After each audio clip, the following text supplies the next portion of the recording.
Hello students, তোমাদের রিকোয়েস্টে প্রশ্নবিচিত্রা থেকে টপিক ওয়াইজ সমস্ত মডেলের ইম্পর্ট্যান্ট লং কোশ্চেনের যে সিরিজ নিয়ে এসেছি, আজ তার দ্বিতীয় পর্ব।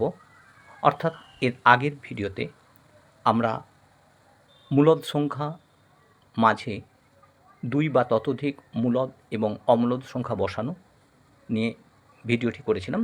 সেটা চ্যানেলে আপলোড করা হয়েছে, তোমরা অবশ্যই সেটা দেখবে। আজকে অম্লদ সংখ্যাকে সংখ্যারেখায় স্থাপন করা,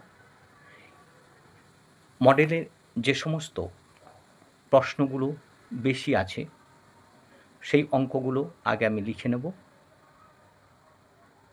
প্রথম যেটা থাকে, ধরো 1-এর দাগে √2, 2-এর দাগ √3, 3-এর দাগ √5, 4-এর দাগ √6, 5-এর দাগ √10, 6-এর দাগ √11, 7-এর দাগ -√5। আমরা কি করব, প্রথমত যে অঙ্কগুলো দেওয়া হয়েছে তার যে পূর্ণ সংখ্যা, সেই পূর্ণ সংখ্যাগুলো আমি লিখে নিচ্ছি।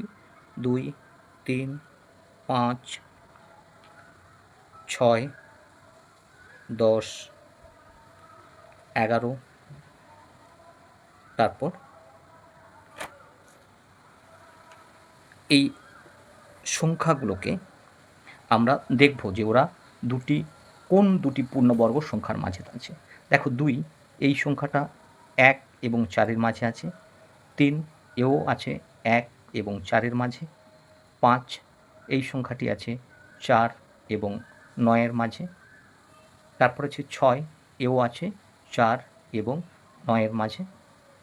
তারপর দেখো 10 কিসের মধ্যে আছে না 9 এবং 16। 11 এটাও আছে 9 এবং 16-র মাঝখানে। 11 এই সংখ্যাটি আছে কার মাঝে না 9 এবং 16-র মাঝে। এইভাবে আমরা লিখে নেওয়ার পরে আমরা এরপর কি করব না, প্রত্যেকটা সংখ্যা সেই শ্রেণীর নিম্ন সংখ্যা এবং অন্য কোনো একটি বা দুটি বা তারও বেশি সংখ্যার যোগ আকারে প্রকাশ করব। দেখো 2 মানে কি, নিম্ন শ্রেণীতে আছে 1, তাহলে 1 যুক্ত 1, এটা সমান কি হলো না 1² যুক্ত 1², অর্থাৎ একে পূর্ণবর্গ আকারে প্রকাশ করলাম। তাহলে 3 কার মধ্যে ছিল না 1 আর 4-এর মধ্যে, তাহলে প্রথমে আমি লিখব 1। এরপর দেখো আবার একটি পূর্ণবর্গ সংখ্যা লিখলাম 1, তাহলে হলো কত 2, আবার একটি পূর্ণবর্গ সংখ্যা 3, তার মানে 1² যুক্ত 1² যুক্ত 1²। এরপর 5 কার মধ্যে আছে 4 এবং 9-এর মধ্যে, তাহলে 4 হচ্ছে নিম্ন সীমানা, তাহলে 4 যুক্ত 1 সমান কী হবে না 2² যুক্ত 1²। এরপর দেখো 6 কার মধ্যে আছে 4 এবং 9-এর মধ্যে, তাহলে 4 যুক্ত 1 যুক্ত 1 সমান কী হবে তাহলে 2² যুক্ত 1² যুক্ত 1²। এরপর দেখো 10 কার মধ্যে আছে না 9 এবং 16-র মধ্যে, তাহলে 9 যুক্ত 1 সমান কত হলো 3² যুক্ত 1²। এরপর দেখো কি আছে না 11 কার মধ্যে ছিল না 9 এবং 16, তাহলে 9 যুক্ত 1 10 হলো যুক্ত 1, তাহলে কত 3² যুক্ত 1² যুক্ত 1²। এরপর দেখো আমরা প্রথম অঙ্কটাকেই নিচ্ছি, তাহলে সেটা কত আছে না 2। এই 2কে আমরা অর্থাৎ √2কে আমরা সংখ্যারেখায় স্থাপন করব। √2কে সংখ্যারেখায় স্থাপন করতে গেলে আমরা কি করব না, প্রথমত স্কেল এবং পেন্সিলের সাহায্যে একটা সরলরেখা টেনে নিলাম, এর উপর একটা বিন্দু নিলাম যাকে ও নাম দিলাম। এরপর কি করছি না এই ও বিন্দুতে আমরা কি করব না কম্পাসের নিডলটাকে বসাবো, দিয়ে আমরা একটা মাপ কেটে নিলাম। এই মাপটা যেমন খুশি নেওয়া যায়, তবে দেখবে যেন দেখতে সুন্দর হয়। এরপর কি আছে না এই বিন্দুতে আমরা একটা লম্ব আঁকবো। লম্ব আঁকার অনেক পথ আছে, তো আমি যে পথটা নিতে চাইছি, দেখো একটা অর্ধবৃত্ত এঁকে নিলাম। অর্ধবৃত্তকে সমদ্বিখণ্ডিত করলে কি হবে না, অর্ধবৃত্তকে সমদ্বিখণ্ডিত করলে, অর্ধবৃত্ত মানে কত, 180 ডিগ্রি, তাহলে 180 ডিগ্রিকে সমদ্বিখণ্ডিত করলে 90 ডিগ্রি হবে। তাহলে সমদ্বিখণ্ডিত করার নিয়ম কি না, ডান দিকে বসালাম একটা চাপ কাটলাম, আবার বাম দিকে বসালাম ওই একই মাপ নিয়ে আর একটা চাপ কাটলাম, ডান দিকে বসিয়ে একটা চাপ কাটলাম আর বাম দিকে বসিয়ে একই চাপ কাটলাম। এবার যোগ করে দিই, যোগ করে দিলাম, তাহলে এটা লম্ব হয়ে গেল। এরপর কি করব, দেখো এই লম্বে আগের যে মাপটা নিয়েছিলাম আমরা, সেই মাপটা নিয়ে লম্ব থেকে একটা অংশ কেটে নিলাম। তাহলে এরপরে স্কেলের সাহায্যে ওই কেটে নেওয়া বিন্দু এবং ও বিন্দুকে যুক্ত করব। তাহলে ও বিন্দুকে যুক্ত করলাম। যখন দুইয়ের বেশি সংখ্যা থাকবে এই যোগ করে আমাদেরকে বাড়িয়ে নিতে হবে, কিন্তু এখানে দুটো সংখ্যা আছে তাই বাড়িয়ে নিচ্ছি না। এরপরে ও বিন্দুতে বসিয়ে আমরা এই কেটে নেওয়া বিন্দু পর্যন্ত মাপটা নেব, কেটে নেওয়া বিন্দু পর্যন্ত মাপটা নেব। তারপর কি করব না, কম্পাসটাকে ঘুরিয়ে দেবো। ঘুরিয়ে দিলে এই যে বিন্দুতে ছেদ করেছে এই বিন্দু হচ্ছে √2। আমি নাম দিলাম, ধরো এটা ও ছিল, এখানে এ দিলাম নাম, তাহলে এই মানটা কত হবে না 1। এখানে পি দিলাম, এখানে বি দিলাম, তাহলে ওবি ইজিক্যাল টু কী হবে না, ওবি ইজিক্যাল টু √2। এরপর দেখো এটা দুটো বিন্দু নিয়ে, এরপর আমরা 3টে বিন্দু নিয়ে করব। তাহলে 3টে বিন্দু নিয়ে করতে গেলে আমি ওই একইভাবে একটা সরলরেখা টেনে নেব। দেখো সরলরেখা টেনে নিচ্ছি, টেনে নিয়ে আমরা ওর উপরে আগের মতোই আমি ও বিন্দু একটা দিলাম, দিয়ে একটা নির্দিষ্ট মান কেটে নিলাম।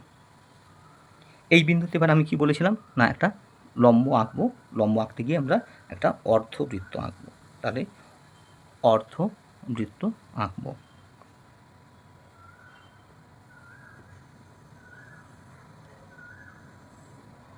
এই অর্ধবৃত্ত আঁকার সময় আমরা ডান দিকে বসি, অর্ধবৃত্ত আঁকার পরে অর্ধেকের বেশি মান নিয়ে আমরা কি করব না, কেটে নিলাম,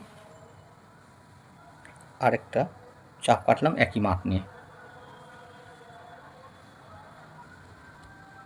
এইবার দেখো আমরা কি করব না, যেখানে দুটো চাপ কেটেছে তার সঙ্গে প্রাথমিক বিন্দুকে যোগ করলাম। এবারে প্রাথমিক যে মানটা আমরা নিয়েছিলাম সেই মানটা নিয়ে লম্ব থেকে একটা চাপ কাটবো। এবার দেখো আমি বলেছিলাম কি, দুইয়ের বেশি সংখ্যা যখন আমি নেব তখন আমরা কি করব না, দুইয়ের বেশি সংখ্যা থাকলে আমরা যোগ করে বাড়িয়ে দেব। তাহলে যোগ করে, এবার দেখো এই যে বিন্দুটা, এই বিন্দুতে আবার আমাকে লম্ব আঁকতে হবে। তাহলে আমি লম্বটা আঁকি।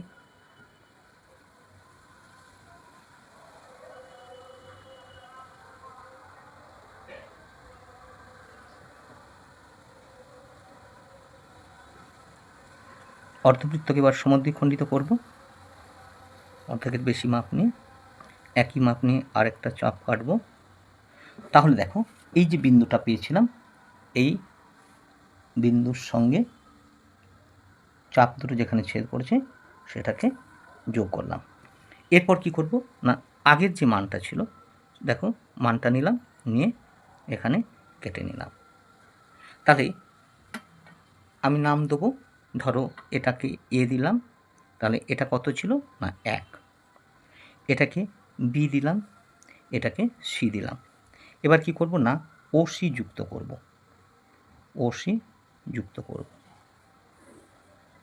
যুক্ত করে ও বিন্দুতে কম্পাস বসাবো, কম্পাস বসিয়ে এখান পর্যন্ত মাপ নেব।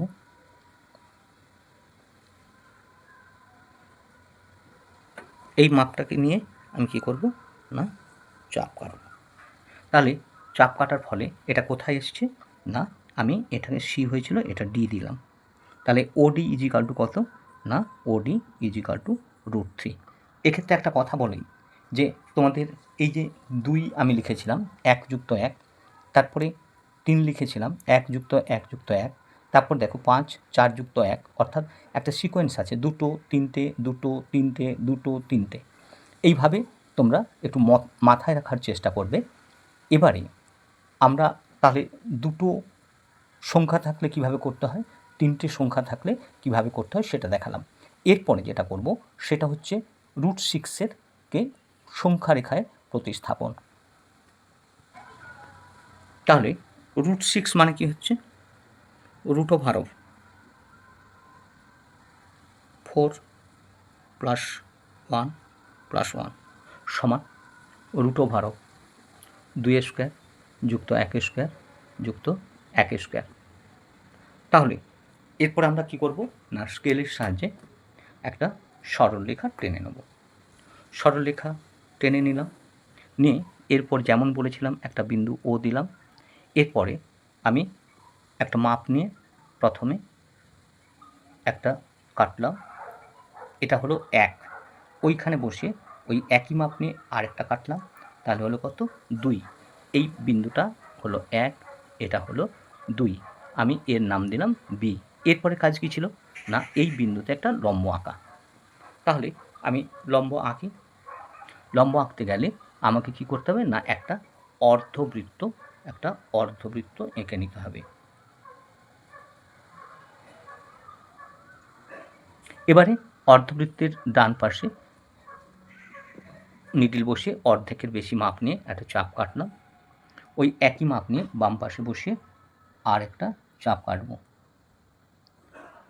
এবার দেখো বি বিন্দুর সঙ্গে ওই চাপ দুটি যেখানে ছেদ করেছে সেটাকে যুক্ত করে বাড়িয়ে দেবো। এবার কি হচ্ছে না দেখো এরপরে আছে 1, তাহলে এখানে বসিয়ে এই মাপটা নিলাম, অর্থাৎ 1-এর সমান মাপ নিয়ে এখান থেকে একটা চাপ কাটলাম। ও বিন্দুর সঙ্গে ওই চাপকে আমরা সংযুক্ত করব। তাহলে ও বিন্দুর সঙ্গে এই বিন্দুকে সংযুক্ত করলাম। এবার দেখো যেহেতু এরপরে আরেকটা সংখ্যা 1 আছে, তাই আমি কি বলেছিলাম না একটু বাড়িয়ে নেব, বাড়িয়ে নিয়েছি। এখানে আবার আমরা একটা লম্ব আঁকব। লম্ব আঁকতে গেলে কম্পাস ঘুরিয়ে নেবে, অর্ধবৃত্ত হলো, এই অর্ধবৃত্তকে এবারে সমদ্বিখণ্ডিত করব। তাহলে ডান দিকে বসালাম, অর্ধেকের বেশি মাপ নিয়ে একটা চাপ কেটে নিলাম, আবার বাম দিকে বসিয়ে আর একটা চাপ কাটলাম। তাহলে এই বিন্দুর সঙ্গে আমরা কি করব না দুটো চাপের ছেদ বিন্দু এবং বিন্দুকে সংযুক্ত করব। সংযুক্ত করলে লম্ব হয়ে গেল। এবার দেখো এখানে 1 ছিল, তাহলে আবার 1-এর মাপ নেব, এটা হলো 1-এর মাপ। এই 1-এর মাপটা নিয়ে এখান থেকে আমরা চাপ কেটে নিলাম। তাহলে এই বিন্দুকে আমরা সি দিলাম, এই বিন্দুকে ডি দিলাম। এবার কি হবে না ওডিকে সংযুক্ত করতে হবে, ওডিকে সংযুক্ত করতে হবে।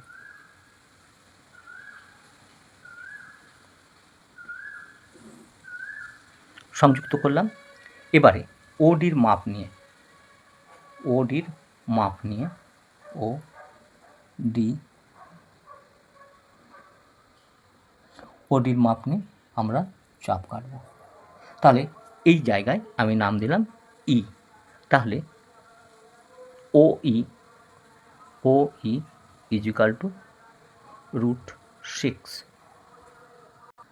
তাহলে ওই হলো √6। এরপর যে সমস্ত বাকি অঙ্কগুলো আছে তোমরা নিজেরা চেষ্টা করো